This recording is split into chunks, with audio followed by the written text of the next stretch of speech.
Welcome to another beautiful edition of Annie Otto's vlog. If today is your first day watching me, you are welcome. If you're a returning friend, thank you so much for coming back. I really love and appreciate you. So guys, in today's edition, I'm gonna be zooming into marital relationship. If you've been online lately, social media have been blowing up about Davido's Logistic manager, Israel Afari, popularly known as Israel DMW, and his estranged wife Sheila. This couple barely made it to 1 year. So sometime last year they have this flamboyant, expensive, extravagant Benin Edo traditional wedding, followed by church wedding, court wedding. They spent so much, DMW being Davido's manager, guess what? Celebrities were there landing in their private jets. Oh my goodness. So the beautiful pictures were all over online, and a lot of young girls, I wish it was me. Oh God, when? But guess what?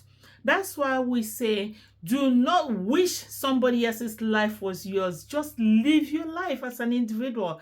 Live yours, because you don't know what goes on behind closed doors. So why did this marriage crash within a year of this relationship? How? According to the story getting to us, Sheila is a pastor's daughter. The father is a Winners Chapel pastor, while the mom is a deaconess. So these two couples met when Sheila was going on evangelical mission. Yeah, celebrity evangelical mission. So that's how she was trying to win a soul for the Lord, and she won a soul for herself. So these two got married, and suddenly, Sheila started accusing DMW of being abusive, being violent, don't want her to go to salon, don't want her to mingle with her friends, don't want her to do this and that. And Sheila said that the red flags were all there during the dating, that even their wedding card, that she has nothing to do with it. She just saw them all made without contribution.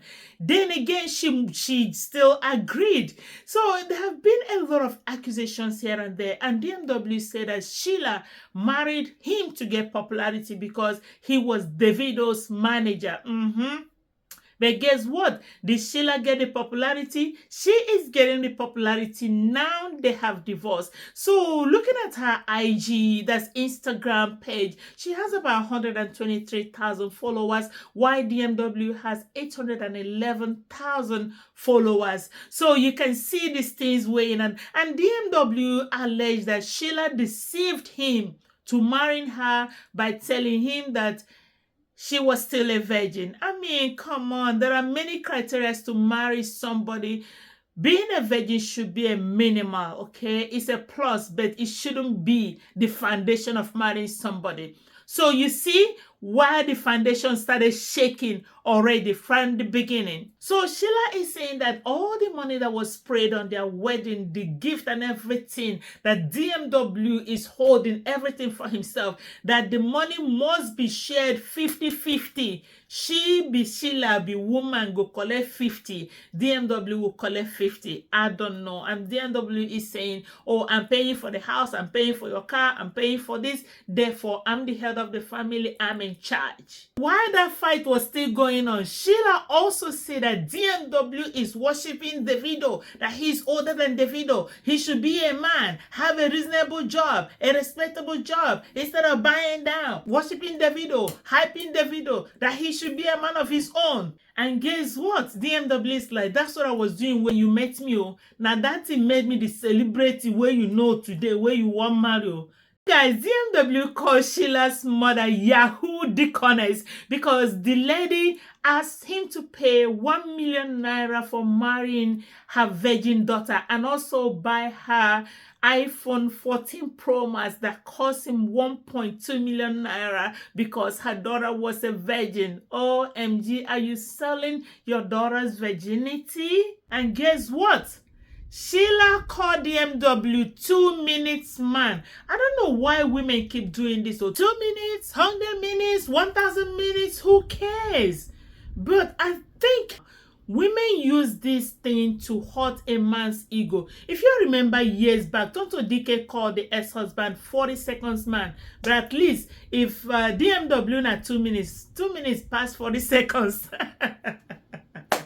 So fellow women, let me bust your bubble. According to statistics, adequate love making, the best of sexual intimacy lasts between 3 minutes to 7 minutes. That's what statistics says. Between 3 minutes to 7 minutes. Okay, let me break it down a little bit. According to sex therapists, okay, in the United States of America and Canada, they say sex lasting under 3 minutes warrants concern, clinical concern. Then sex lasting between 3 minutes to 7 minutes is adequate, is fine, is okay. Sex lovemaking lasting between 7 minutes to 13 minutes is desirable. Ooh, that is good. 7 to 13 minutes, that is fine, desirable, beautiful, lovely. You are done. Then the one lasting between 10 minutes and 13 minutes, that's too long. That's what statistics says.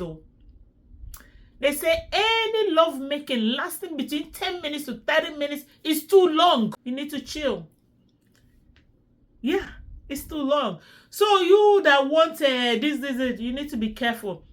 Back in the days, when I was young, one night like that, we were all sleeping. You know how houses are back home. Our neighbor was shouting, and people were running out. Guess what? This woman jumped window. She said that the husband was lasting too long. The husband won't kill him. The husband won't kill him. As a young girl, I don't understand. The woman jumped out of window in the middle of night because the husband was lasting too long. Then why is this generation wanting like till tomorrow? They want it till tomorrow. We need to be careful what we ask for. Most women in a heterosexual relationship reach or experience orgasm within 7 minutes of adequate sexual intimacy, including foreplay. Within 7 minutes, you don't reach Jerusalem. If you don't reach, maybe you will be woman get wahala. So we need to be careful.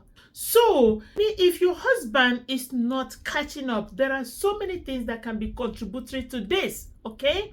So think about if the man has sexual performance anxiety, generalized anxiety, stress, erectile dysfunction, relationship problems, alcoholism, recreational drug abuse, and all that stress that might be coming from work or extended family, financial stress, and other underlying medical conditions. The person's sexual orientation might be there, and for you who is a woman who is not lubricated, might be causing another wahala.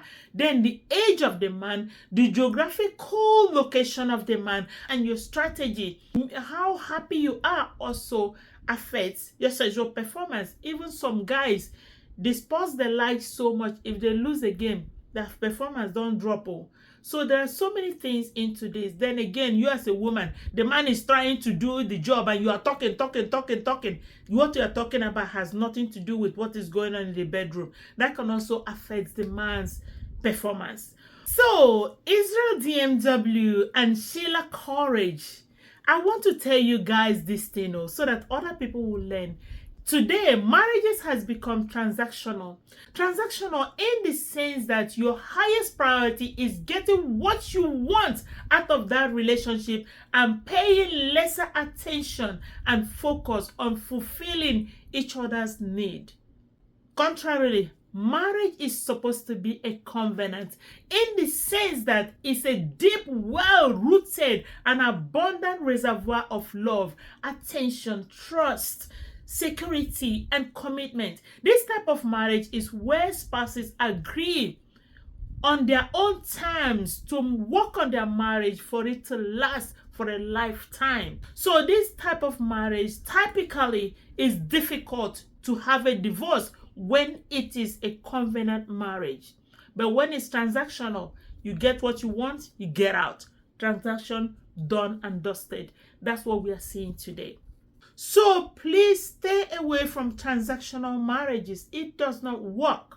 I feel sorry for young people because you don't know what agenda the other person is coming into marriage with. Unfortunately, everybody think at times we're in love, we're on the same page, but guess what? When you get home, you will know if you're on the same page or not. So if you happen to have a good wife, a good husband, please just kneel down and thank the Lord for your spouse. If you have a good one, it's not easy. Marriage has become transactional today because the highest priority of the people that are involved in that marriage is getting what they want in that marriage and leaving the relationship. Immediately they are satisfied with what they want. Is it financial? Is it fame? Is it this and that house?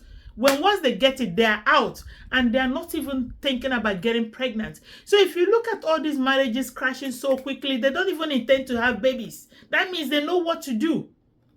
They don't want to have babies because their transaction will end and they will get out. Those that have babies want to have a baby that has a father and they will get out. They are not there to stay. They want to have a baby that has a father and they will get out. While the man is trying to have ulterior motive over the woman also is trying to have ulterior motive over the man. So you see, both of them will jam and they will disintegrate. Then marriages that we pray for today for every one of our young people is to have a covenant marriage. A covenant marriage is deep and well rooted with abundant reservoir of love, attention, trust, security, commitment. This type of marriage is where the spouses agree that their marriage will last for the rest of their lives. Okay, so there is this strong bond between the couple. It is typically difficult for such couple to have a divorce. Even if when they have a problem, they will find a way to reconcile and overcome their differences and their issues and their challenges. That's the type of marriage we pray for our children. Covenant marriage over transactional marriage. Please, please, please, please try to make your marriage covenant marriage. Please, young people, try to stay away from transactional marriages. They don't last. They don't do you any good, and they will not. Okay? Go into marriages with your full chest, with your heart, with your love, not because of this, and you're checking out immediately, you're satisfied. Then again, some of these Gen Zs, this is not the way your parents raised you, but you grew up and formed your own way to mess up the images of your parents. You need to be careful. Go into marriage and stay in marriage. Make it work. Even when you have differences, work on it. Work on it. Every marriage have their own differences, but people worked on it to survive. Don't walk away without giving it the best of your best. And remember what Amos 3:3 said. It said, can two people work together unless they agree to do so? Agreeing in the direction, agreeing to work on it, agreeing to stay in it, agreeing to make the best of it, agreeing to love with all your heart, to commit with all your heart. That's agreement. So guys, please remain in your marriage, do the best of it. Then again, I'm not saying you should stay in a marriage that you know is trying to buy you. You can work on it from outside, okay? So guys, please like, share, and comment on my video. I'm your girl, Annie Otta. If you have anything to add, go to the comment section and let me know what you think about DMW's marriage with Sheila. I love you guys. Stay safe and marry and be in a covenant marriage.